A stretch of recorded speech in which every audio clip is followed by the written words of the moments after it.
Jaya Radha Madhava Kunja Bihari.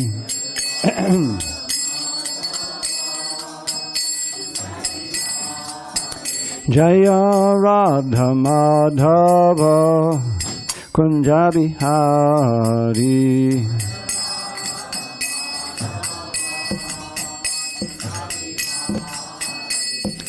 Gopi Jana Vallabha Girivardhari.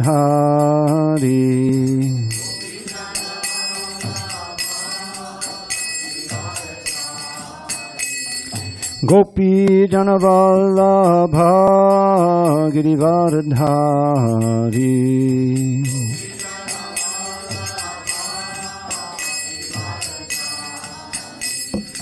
Yashodanandana Bhajana Ranjana. Yashodanandana Bhajana Ranjana. Jamuna Tiravanachari. Yamuna Tiravanachari. Jaya Radha Madhava Kunja Bihari.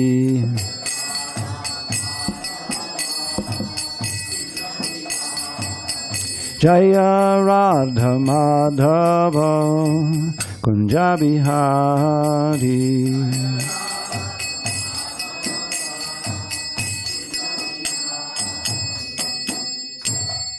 Srila Prabhupada Ki Jai. So, today I thought that we would read a little bit from Bhagavad Gita as it is. And in chapter 18, Krishna kind of sums everything up in two verses, 1865, 1866. And so I'll read the first verse. Some of you may know this verse, and we can maybe respond once or twice. Om Namo Bhagavate Vasudevaya. Om Namo Bhagavate Vasudevaya. Om Namo Bhagavate Vasudevaya.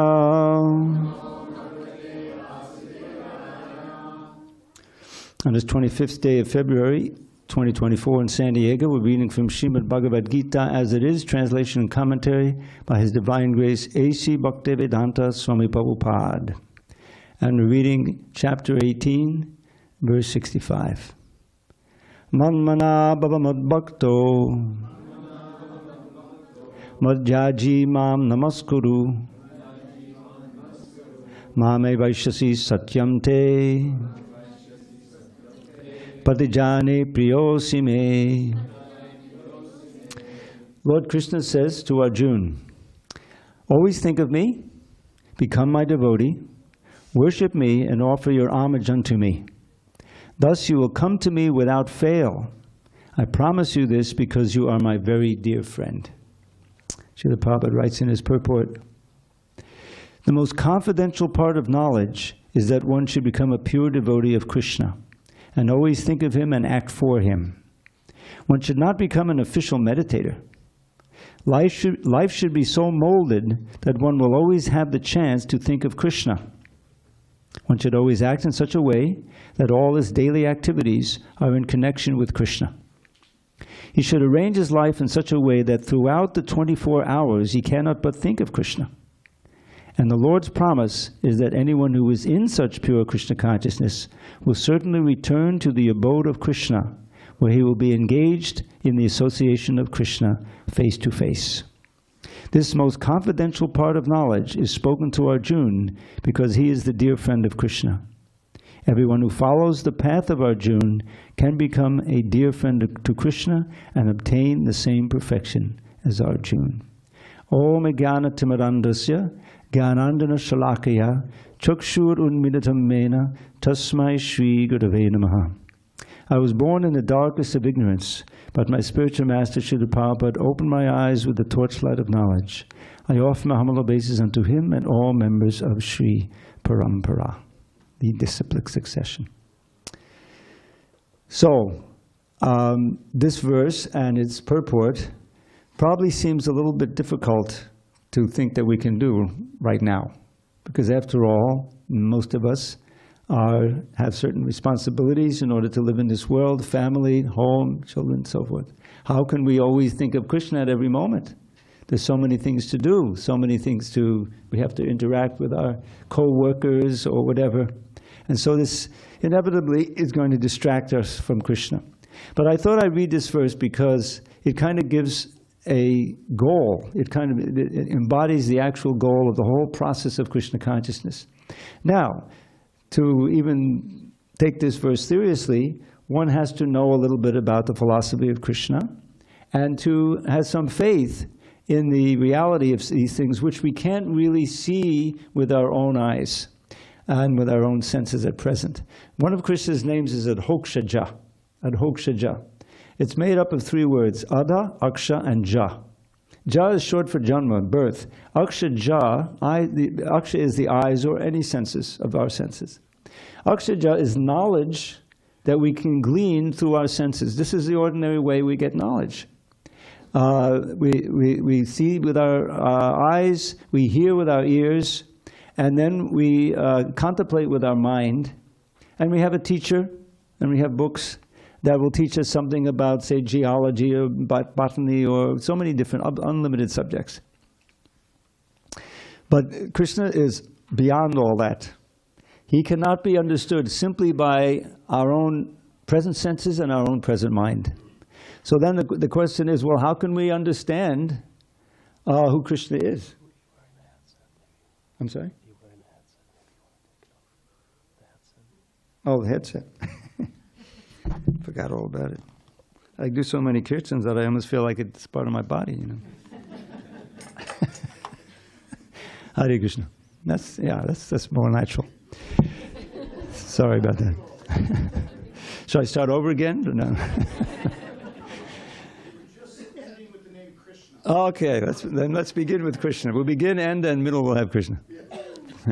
So, here, this verse actually repeats a verse that almost identical in the end of the 9th chapter, which is titled The Most Confidential Knowledge.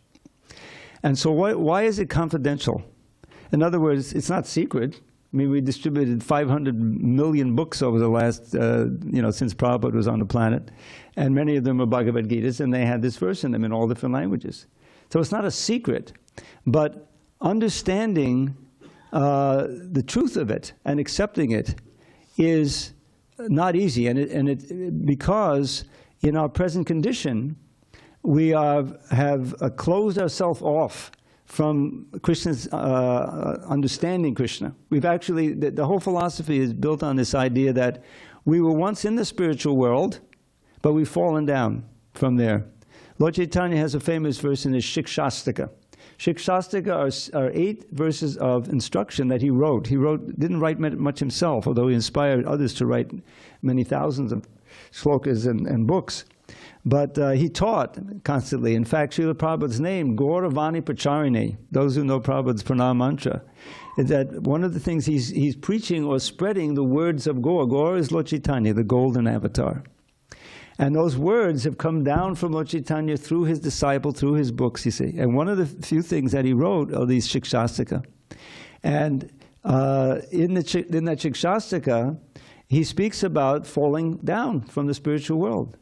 He says, Ainanda tanuja kinkaram patitam mam vishame bhavambodo kripaya tavapada pankaja stitaduli sadrashang vichintaya. Your servant for eternity, I lost my true identity and fell into this horrid sea of birth and death, O Lord.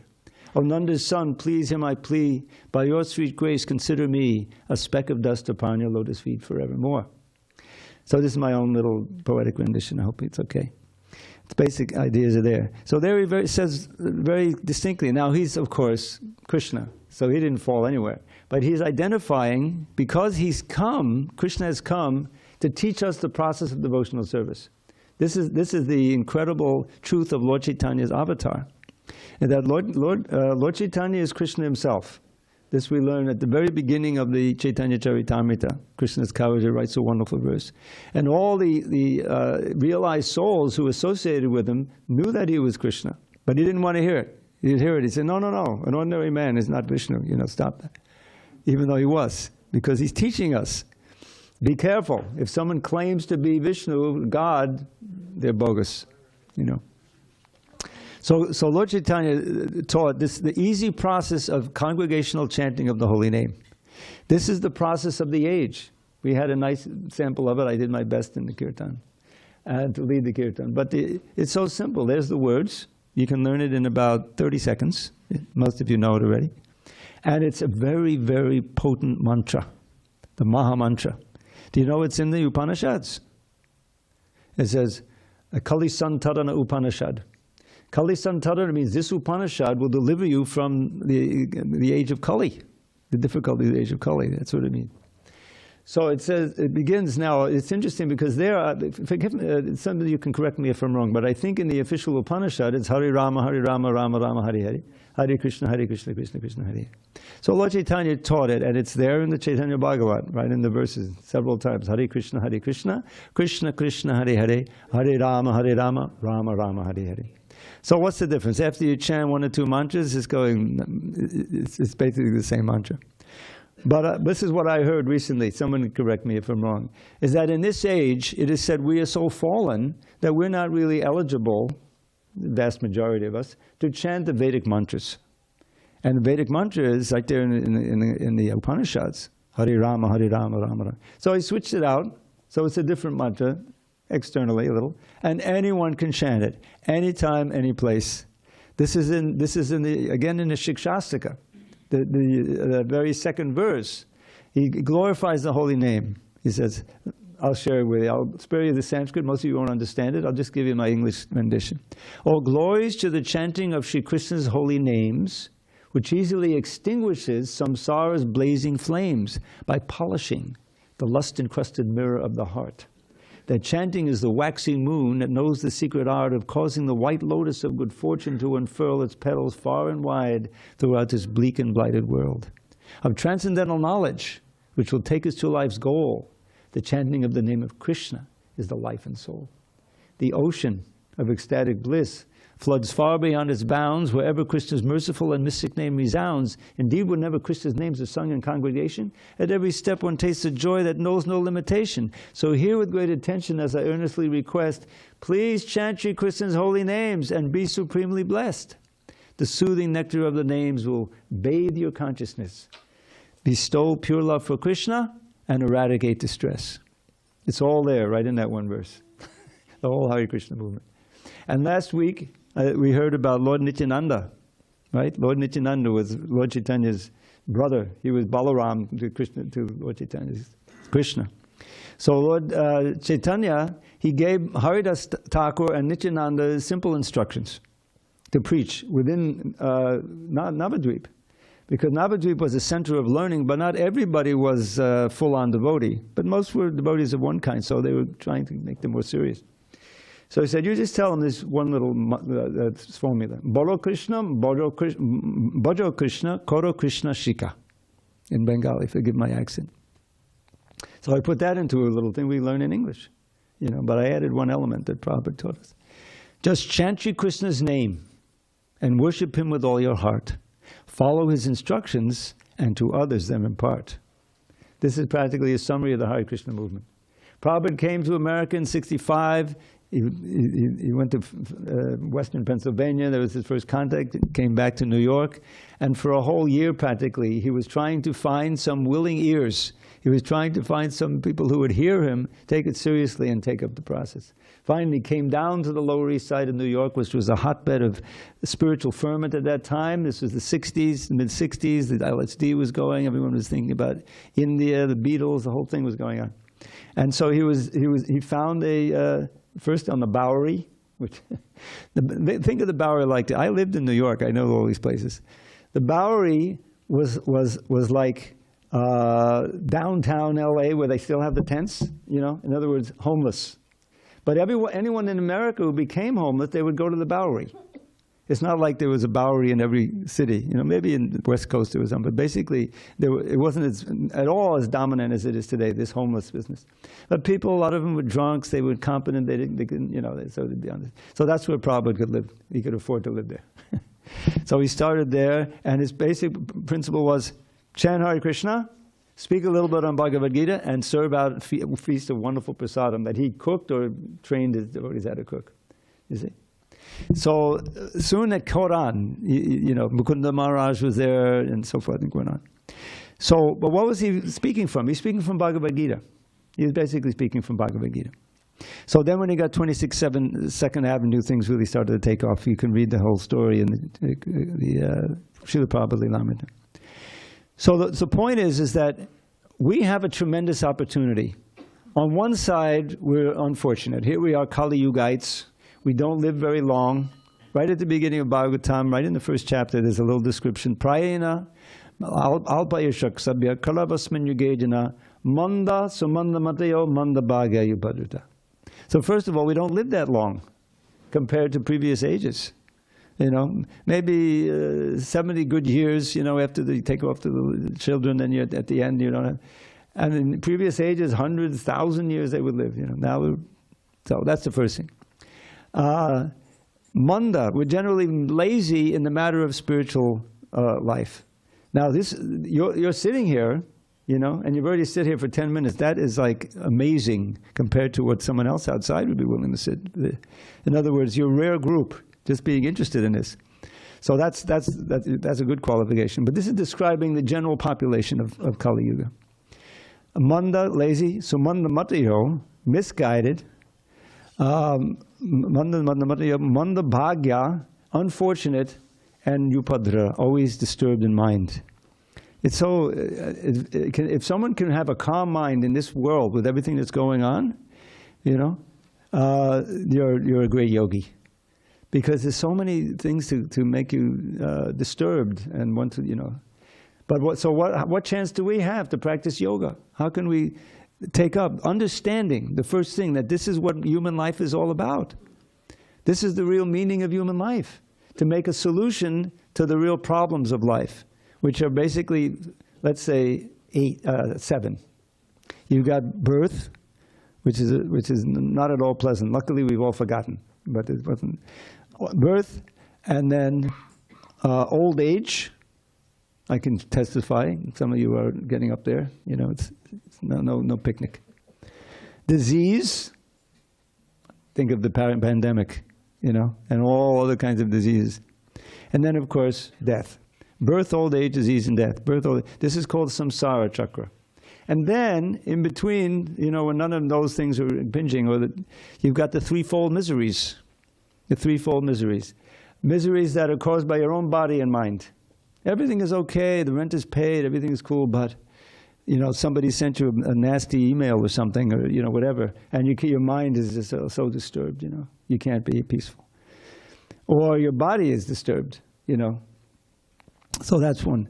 That's adhyatmic. Then adibautic. Others are causing you problems. Let's face it, mostly other human beings. But it can also be insects. And there's some overlap, because when you have the bacteria coming in your body, is that adibautic or is that now adhyatmic? They overlap. And then adidaivic. These are very famous now. You know, we've just had, the atmospheric river a couple of times? That's no fun. We didn't have so much flooding right here, but a few miles away, you know, it's coming. So, and then the cold. It's never been this cold, this time of year. I've been here 34 years. So climate is changing. The adidaivic, you've got threats of earthquake any time, any minute. We like to forget about it, but this is earthquake zone. And so many others, adidaivic. And then adibautic and adhyatmic. So those are threefold miseries. One of those is either, you're either getting over having suffered one, or you're worried about suffering them, or you're in the middle of getting suffering. So this is material life. You cannot really have a peaceful place of happiness here, because it's always changing. Kala, time, is moving us toward the end of this body. And depending on our work, we may not even have a human body in the next life. So that's the very first lesson. Act in such a way, even if you perform just a little devotional service, just coming to the temple once and chanting Hare Krishna, taking prasadam, or you do it. This is so auspicious. Right in the second chapter, Krishna says, Neha Brikkamanashosti Pratyavayo Nividyate Swapam Abhasidama Satrayate Matobhyat. That in this practice, there's no loss and diminution. Even a little advancement on this path, once coming to the temple, once opening, just very little, protects you from the, as Krishna says, protects you from the most fearful danger. Who can say what the most fearful danger is that we have? Not death. Yeah, we're all going to die. That's losing the human form of life. Acting in such a way that you go back down in the species. We should understand that we're very fortunate, human beings. And of all the human beings, Lord Chaitanya in his teaching to Rupa Goswami describes this. Most people, they're not interested. You know, they're so much involved in material things. And then there's a few who are, and a few who are, and then there's a few who are serious about actually solving the problems of life. So we should try to enter that group. It's entirely in our power.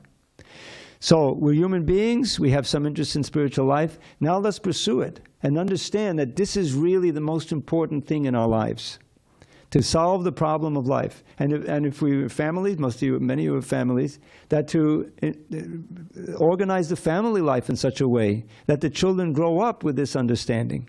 We have our little school here, and there's so many ways in which you can organize your family life, your home life, so that Krishna is there, pictures on the wall, what's playing in the sound and the food that you eat, and you can have a little altar, you know, and in this way, Krishna can be an integral part of your life. And then there's, of course, Srila Prabhupada's books. These are so important. As he said many times, he's present in his books. Just like any time, you know, I used to like to read novels when I was a kid, you know. And I still remember one novel, I don't remember so many details, but it was Charles Dickens, and he was a very skilled writer, you know. And it was something about Little Nell. Does anyone know that? Yeah, you're lucky, Maya. But still, I was just eighth grade, and I read that. It was so moving. This poor little girl, she was victimized by the industrial, you know, he wrote about the industry in London at the time. And at the end, I think she died, and it was so moving, you know. So words can be very important, you know. Now, in that case, it's Maya, no question. But Srila Prabhupada's books are transcendental. When I just read this first paragraph of the purport, you're actually associating with Prabhupada. As he said, I'm in my books. I am in my books. Everything. If you want to know who I am, read my books. He said, these are my emotional ecstasies, these purports. So who is Srila Prabhupada? He's a pure devotee. Means that he is a transparent medium for Krishna's instructions coming down through the disciplic succession. Next week, we're celebrating the 150th anniversary of the appearance of Srila Prabhupada's guru, Srila Bhaktivedanta Saraswati Thakur. Saturday and Sunday. It should be very ecstatic. And such an incredible figure to come. You know, Bhaktivinoda's, one of Srila Bhaktivinoda Thakur's son, he himself was a towering figure in the revival of Gaudiya Vaishnavism in India, which it's a long story, but he wrote so many books and periodicals, and he raised 10 children, and he prayed for a Ray of Vishnu who could help, you know, revive, continue his work. And Bhaktisiddhanta Saraswati Thakur came. Bimala Prasad, he was like, what, how old is he? 8 years old or less when he memorized the whole Bhagavad Gita? And he could explain each verse. Not just that he knew the, you know, Sanskrit, but didn't know what it meant, but he could explain every verse. Whatever he heard, he never forgot. He called it Shrutidhar. Incredible brain. And that was you know, he was Naishtika Brahmachari, and he started a whole ISKCON, you know, that was ISKCON before it was ISKCON, the Gaudiya Math in India, 64 maths, so many books, publications, thousands of disciples. Amazing.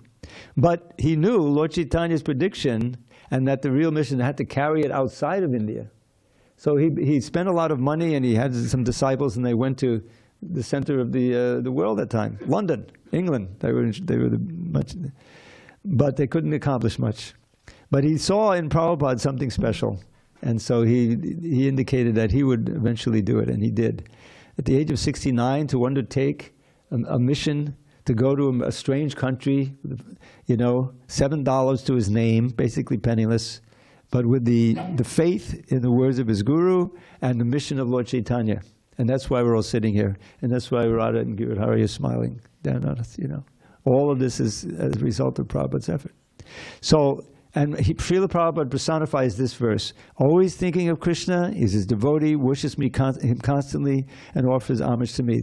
So, he, you know, as a renounced sannyasi, of course, that's what they do. You know, he went to Vrindavan, and he spent so many years in Radha Damodar temple and wrote his books. And once he had that first canon, he came.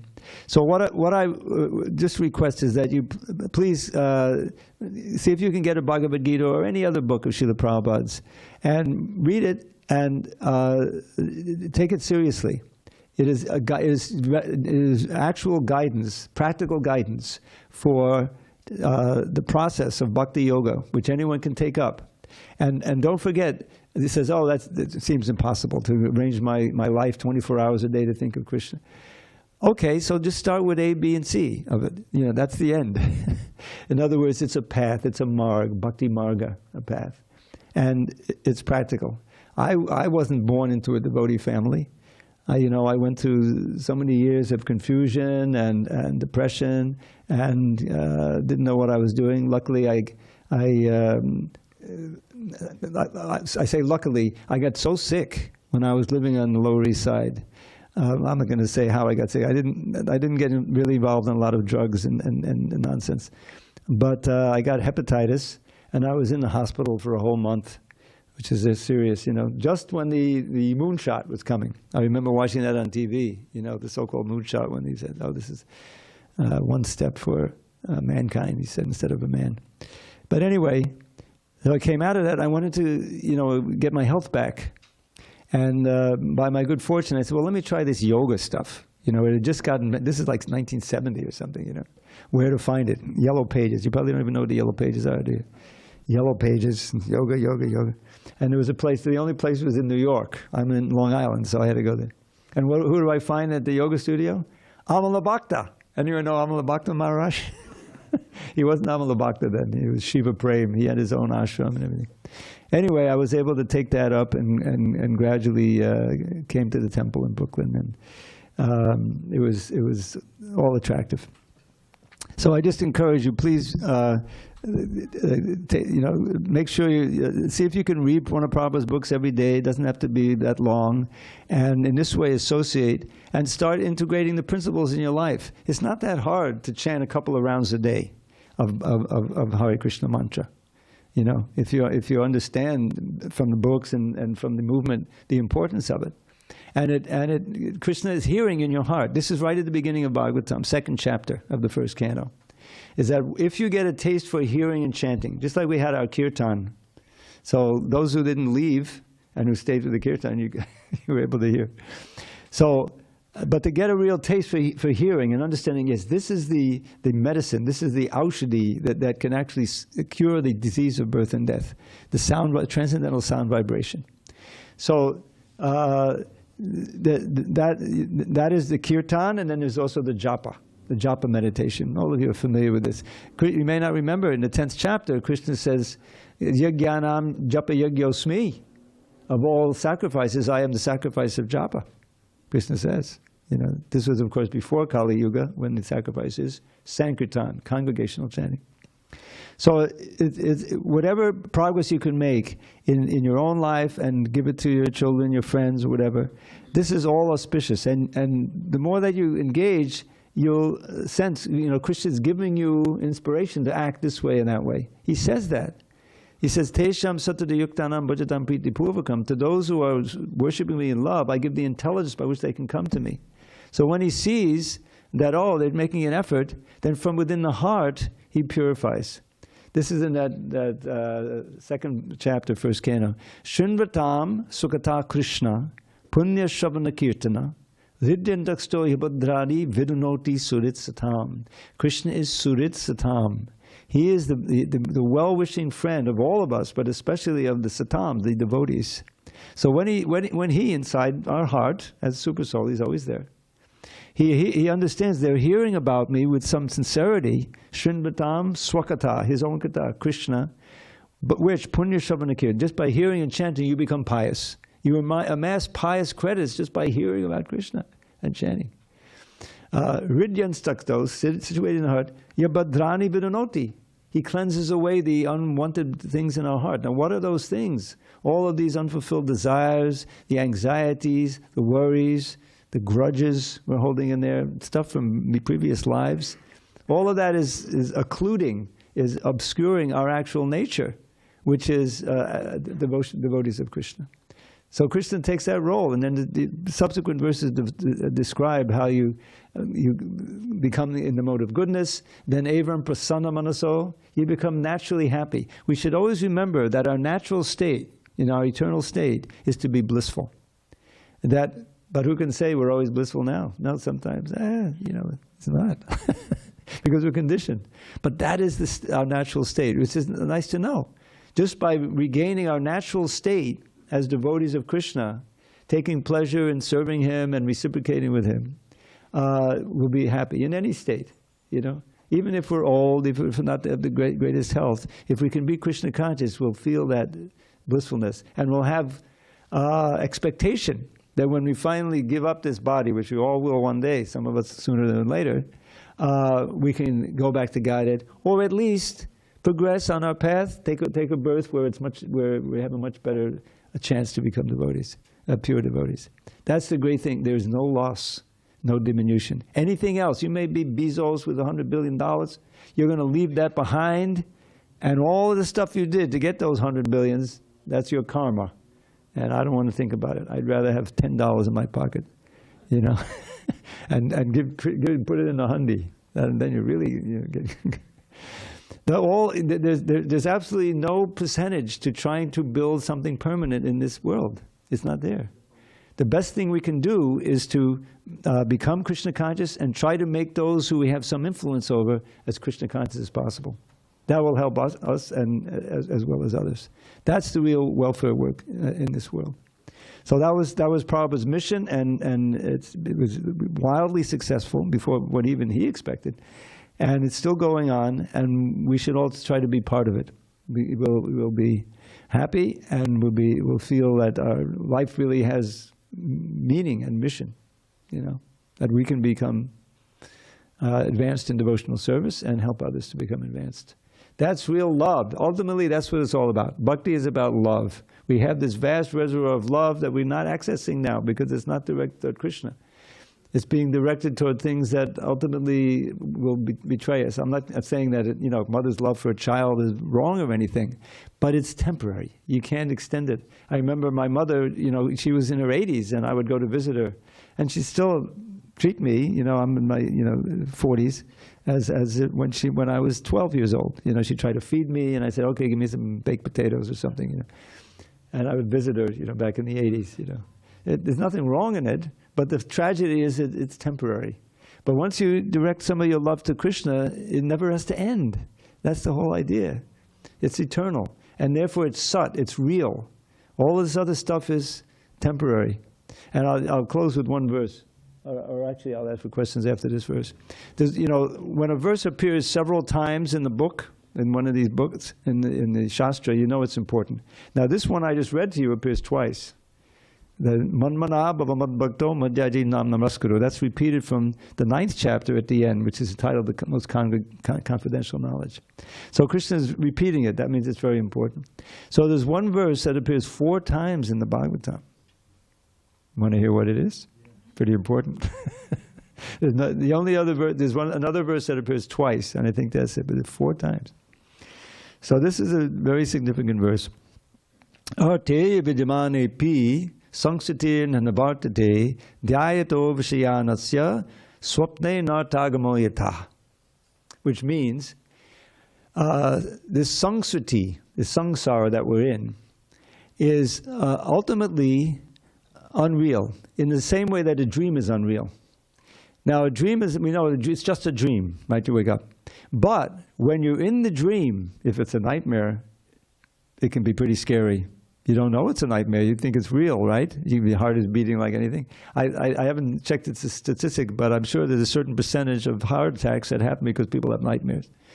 So anyway, what this says that ultimately it's not real because it's temporary. You see, it's temporary. But for those who are dhyayato vishayanasya, who are meditating on the objects of the senses with the aim of sense gratification, this samsriti does not end, just as the nightmare doesn't end until you wake up. So we're trying to wake up to reality. We've been sleeping for a long, long time. Wake up, sleeping soul. Jeev Jago, there's a nice song by Bhaktivinoda Thakur. So that's Arteya Vidyamanopi. So what it says is that the sufferings of samsara, birth, old age, disease, and death, as I enumerated them, are ultimately unreal because they're temporary. But until we stop meditating on the object of the senses with the motive of sense gratification, that samsara will not cease. We'll go around again and again and again and again. Who knows how many millions of times, you see? In other words, we're living in a kind of a dream world, but that dream can become a terrible nightmare as well, you see. But ultimately, it's not us. And we never destroyed. We never die. We're never born, we never die, you know. So there's another little poem I did. It says, every single body dies. Nobody dies. Wake up and open your eyes. You're not that body. You're pure spirit soul. Chant a holy name and attain life's goal. If you want any of this poetry, just write me an email. I'll send you my little poetry file. I've got poetry about Prabhupada and the holy name, you know. I'll give you one holy name verse. It says, Jiyam nama madare prema madandasya navvimadavindam bhavadiyada basopi svajadadam mukti muktaya. All glories to the holy name of Krishna, Mura's foe. That name's a blooming lotus with ambrosia overflowing, the soothing balm of love of God to cure all pain and woe. Just a dim reflection of that name, even slightly glowing, is like a drop of purest rain that falls within an oyster's shell and brings about the pearl of liberation from this earthly hell. That's first verse in a poem by Rupa Goswami. And there's so many vibrations. From this Hare Krishna mantra has expanded all of the writings of the Goswamis. You know, these treasures that Rupa Goswami wrote, Sanatana Goswami, Jiva Goswami, vast literatures. And Rupa Goswami is collected in his Pajavali. Pajavali is his own nectar file, almost 400 verses. Only a few of them are actually by him. It's in that Pajavali that we find the Shikshastika scattered around. Lord Chaitanya didn't write it as an Ashtaka. He wrote these verses at different times about the holy name, and they were collected by Krishna's Kaviraj. And so they're in there. And so Rupa Goswami, he writes in another book, praying that Krishna will destroy his bewilderment. He says, and all of the words begin with M. It's a master class in alliteration. It says, Madhudesha Madhudi Mayamadava Munadi Mattalika Mugdha Mama Madana Mohana Madamada Yamanaso Maha Maha Moham. O Master of Mathura, lovely Lord of Goddess Shri, who play such maddening melodies upon your Murali. O Cupid's charmer, please redeem a life till now misspent by joyfully destroying by extreme bewilderment. We can pray like that, you see. Queen Kunti has taught us. Try me ananya vishaya mati madhupate sakrit ratamun bahataradha gange vaugumudanvati. O Madhava, please ever fill my mind with thoughts of thee, not any other kind. As Ganges torrent flows into the sea, let all my love flow constantly to thee. So this is just a smattering I put into English, but there's a whole wealth of these verses in the Bhagavatam, Chaitanya Charitamrita, and other books. So please take advantage of it. We have a great opportunity, but time is wasting. Our time is passing. We don't want to waste another minute. This is one of the injunctions of bhaktis, and avyarta kalatvam. Don't waste any time. And I'll end with this one verse, which is also has that theme in it. I forgot it last time. Labdva sudurlamamidam bahusambhavante manushyamatatamanichyamapiya dhira turnam yateta napateta namrityavad nikshe yasaya vishaya kulasarvataksyan. I don't have a poem for this, but it's a wonderful verse, probably quote all the time. You, human being, you have attained this human form of life after many, many births. Bahusambhavante, manushyam. The same word in Sanskrit, it's a human form. And artadam, it's the only form that you can give your final arta, your final goal of life. You can achieve it in this life. But like all forms, anityam, it is not permanent. Time is wasting. Anityam. So we have to be dhira, very thoughtful, you see. And having thought it all out, here's what you should do. Turnam, without wasting time. Turnam yatetan apatetan anumitya. As long as you still have your body and your wits about you. Anumitya. Strive. Yatetan. Turnam yatetan apatetan anumitya. Strive for what? Nikshayasa. The ultimate good. The ultimate good is love of God, which has in its train liberation from this world of birth and death. Liberation is a byproduct of pure bhakti. You want to get free of the birth and death, yes, that's a good motivation to start. But ultimately, just develop pure love for Krishna, that'll be taken care of, you see. But that's what he says, Niksha Yasaya Vishayakala Sarvataksya means, after all, you have already experienced every variety of sense pleasure in other bodies and other forms. And look what it's got you, another material body. So forget about that and strive for the ultimate good, which is pure devotional service to Krishna, which was what Srila Prabhupada is offering, the most valuable jewel that there is. Okay, any questions or comments? Or objections? Krishna Katha. No? Well, I do have one actually, but I was going to... With a name like that, you should have so many. Hey, Krishna.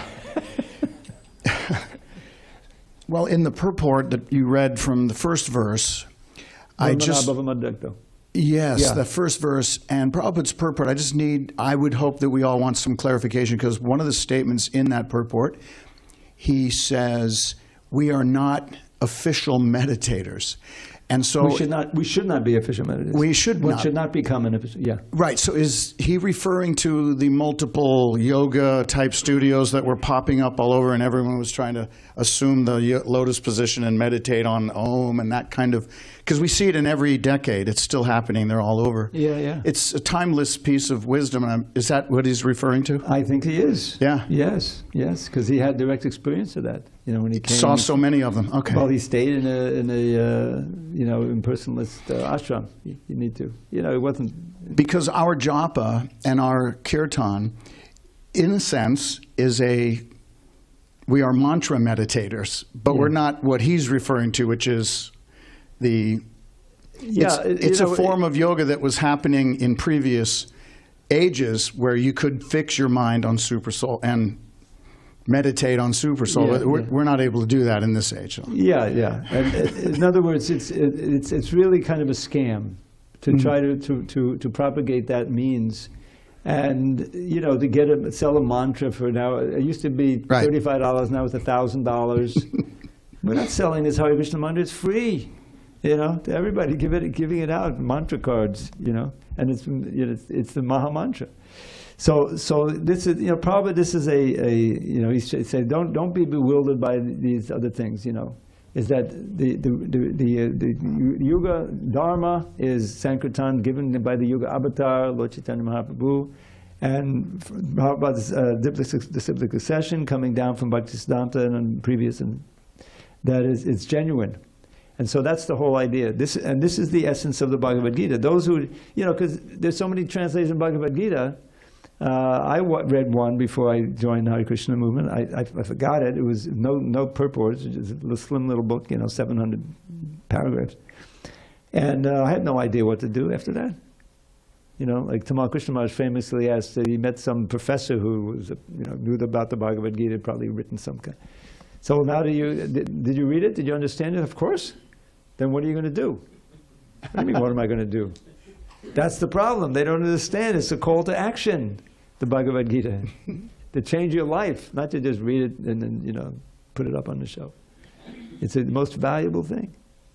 So that's the idea. Yeah, that's what Prabhupada is saying here. That don't waste your time, meditating on the void or on Om. Om is, of course, Krishna says, "I am Om." Yes. But Prabhupada said the Hare Krishna mantra contains Om. If you want everything you're going to get from chanting Om, you'll get from chanting Hare Krishna. Yes. And more. Okay, thanks for that question. Oh, we have another one. Guru Krishna. Guru Krishna Prabhu. I know this is going to be tough because he always has a difficult question.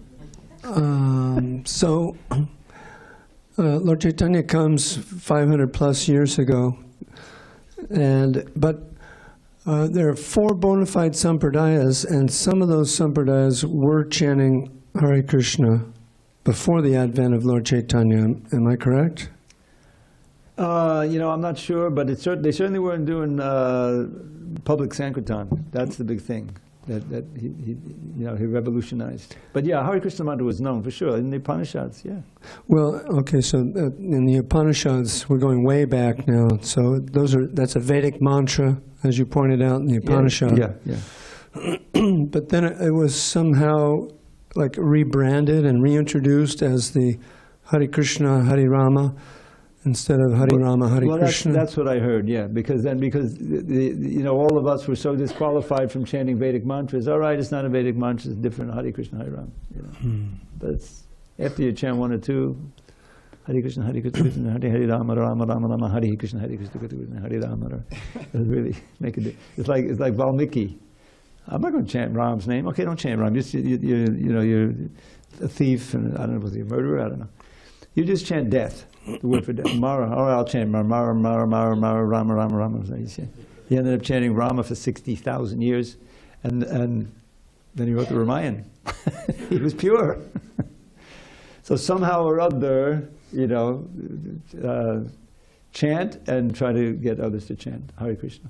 But you're right. It should be chanted for the right means, because we know that it's so popular. People are just trying to make money on it, and there are people who chant and they have nice voices, but they're not devotees. As Sanatana Goswami famously said, "Avaishnavo mukod ginam putam harikatamitam shavana naivat kartavyam sharpotishtam yatapaya." You should not hear glorification of Krishna from a non-Vaishnav, because it has a poisonous effect, just like milk that's touched by the lips of a serpent has a poisonous effect. It may taste like milk, looks like milk, smells like milk, but it can kill you or hurt you. So it's important to hear from the right source. That's what Prabhupada came. He wasn't chanting to make a killing, in the West, spreading yoga.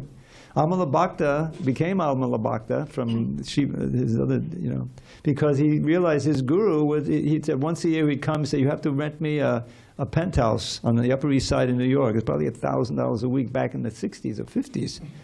I asked I'll be there for about 6 weeks, and someone can come and you just pay $15 and you can get initiated. That's all. Can you believe it? I actually came. I didn't want initiation. I had an interview with him. I forget what nothing changed. It was a scam, and he realized, he's just out to make money. So he left that, went across town to the 55th Street Temple, heard a lecture by Vidyananda Das Goswami, and that was it. And he came to L.A., joined in the ashram there, and became Amala Bhakta. And now he's Amala Bhakta Swami, and so many recordings you can get of his books he's written, wonderful devotee. Yes, one has to receive the mantra from a real devotee and chant it in the proper understanding, and then you can be benefited. Which brings us up to the next kirtan, unless there's any other questions. Yes, we have a question on this side.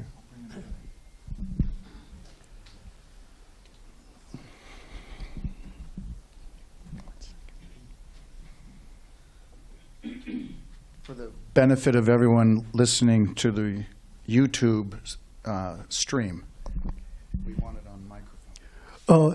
Prabhu, I'm a Brahmin by birth. Okay. Okay, so my question is not to just test anybody. My question is because it is internal question which pops up to me. So I need to ask you because you are a guru here.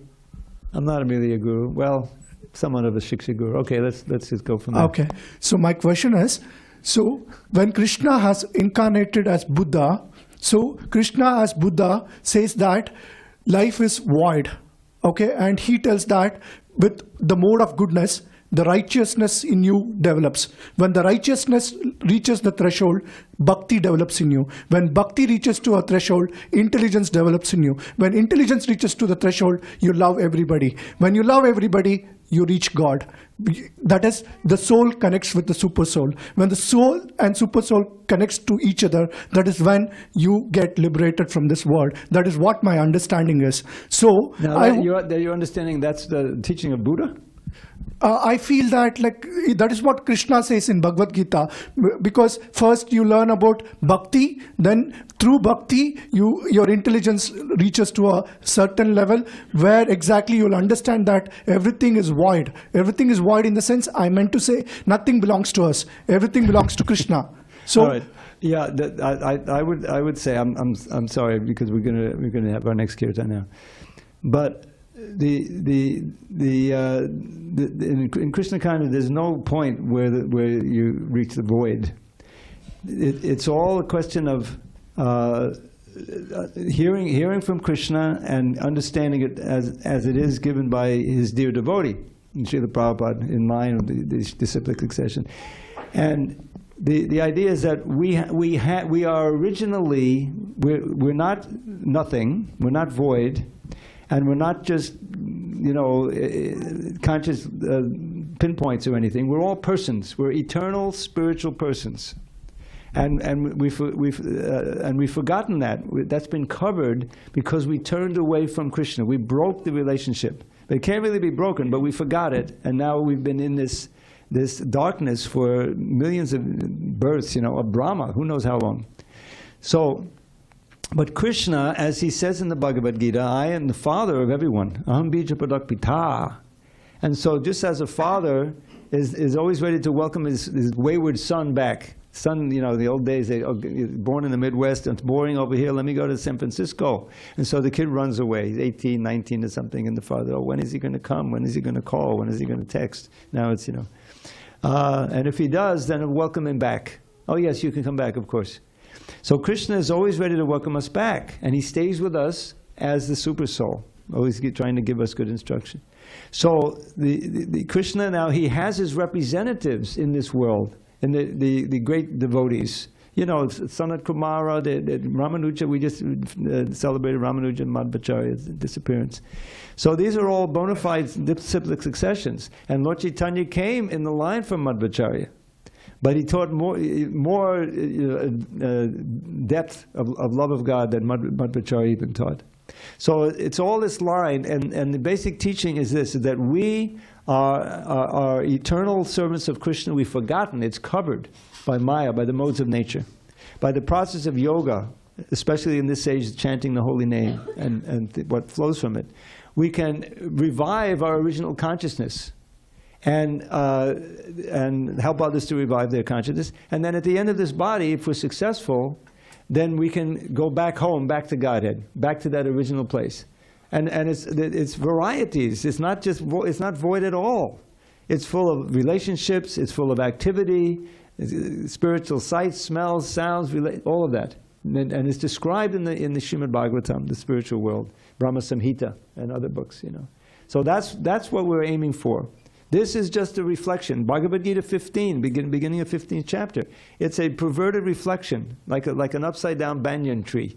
But what we have in this world is all there in the spiritual world in its purity, just like sex life. Okay? So in this world, it can be so abominable if there's no rules and regulations. This is basic attraction. But in the spiritual world, Krishna and the gopis, it's completely pure. There's nothing impure about it. That's the original Adi Rasa. So that's what Lord Chaitanya taught. He was in the mood of Radharani,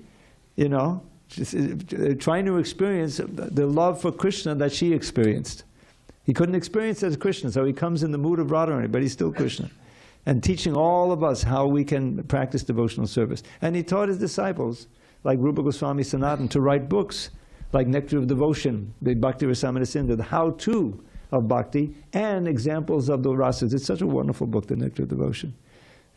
So the void was. I don't have time to go into the details now, but Buddha had a certain assignment because the Vedic culture was starting to get corrupted, and they were using the Vedas as excuse for cow slaughter. Because it's a place where you can sacrifice an old cow and give them a new body. You know, it's in there in the Gita. Oh, okay, this is an out. So now they were corrupting that. So how to get Buddha came? No, I'm not even referring to the Vedas. Just non-violence. You know, stop eating meat. So that was the first step. But then Shankaracharya came and preached covered Buddhism, because that was based on the Vedanta Sutra. So get the Indians back into accepting the authority of the Vedas in the form of Vedanta Sutra. And then Madhvacharya and Ramanujacharya and like Lord Chaitanya came to finally defeat Mayavad and get back to the real thing, which is pure bhakti. You see, so that's the chronology that we have. Buddha, yes, he had an assignment. You know, turn them away from the Vedas because they're misusing it. You know, and based on this void philosophy. But ultimately, you have to have the Vedas in order to have benefits. So turn them back to Mayavad, covered Buddhism, and Buddhism pretty much left India. And then for Mayavad, which accept the Vedas, now what's the real interpretation of Vedanta Sutra? Srimad Bhagavatam. Srimad Bhagavatam, wholly and solely Krishna, Krishna's devotees, the process of devotional service. We have to end now. Sorry. Hare Krishna. Hope that helped. All glory to Srila Prabhupada. Thank you for listening. Now I'll have another kirtan. Someone else will sing. My voice is a little weak. Hare Krishna. That's a great question. Thank you so much.